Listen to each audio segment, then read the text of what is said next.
বাবারা যে কষ্ট করছে, পরিশ্রম করছে, রাত আর দিন নাই আমার জন্য না খাইয়াও পকেটে করেও মজা আনছে আমার জন্য, বুঝলেন নাই? তারপরে মনে করেন যে কত কষ্ট করছে আমার জন্য, অসুখ বিসুখ ভালো জায়গা হয় নাই, আগলি মতলি হাতে মায় বাপে দোয়া পাল্লা করছে, রাইতে ঘুম পারবার দেখি, দুধ খাইছি মায়ের বুঝি, কত কষ্ট করছে, কত পরিশ্রম করছে, না খাইও থাকছে, আমাকেও খাওয়াইছে।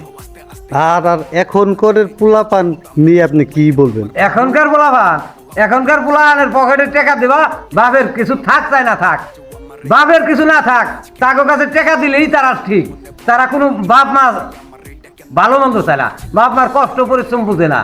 এলাকার পোলা হালি তা দেখছেন বুঝেন নাই? এলাকার পোলা আনে চায় যে আমরা হন্যা গরদল থাকলে হয়, আমাকে মোবাইল থাকলে হয় পকেটে, আমরা যদি চলতে পারি, মা বাপদের দরকার নাই, আমাকে মা বাপদের আমাকে কোনো দরকার নাই, বুঝেন নাই? মা বাপের কোনো পরিশ্রম তারা বুঝে না, এলাকার পোলা হালি। তাহলে এই যে আপনারা যে মানুষ এখন ওই যে যারা বড় লোক যারা, হ্যাঁ। তারা তো বৃদ্ধাশ্রমে রাখে, এটা নিয়ে কিছু বলবেন নাকি যে তার পাঁচতলা বাড়ি থাকতে এই বৃদ্ধাশ্রম দিয়ে থাকে বড় লোক? হ্যাঁ। ওরা মানুষ না, ওরা মানুষ না, কলঙ্ক। যে বাপের ঘরে জন্ম নেছে, যে মায়ের ঘরে জন্ম নেছে, হে হে মায়ের হে বাপের বৃদ্ধাশ্রমে, ওরা মানুষ নামে কলঙ্ক।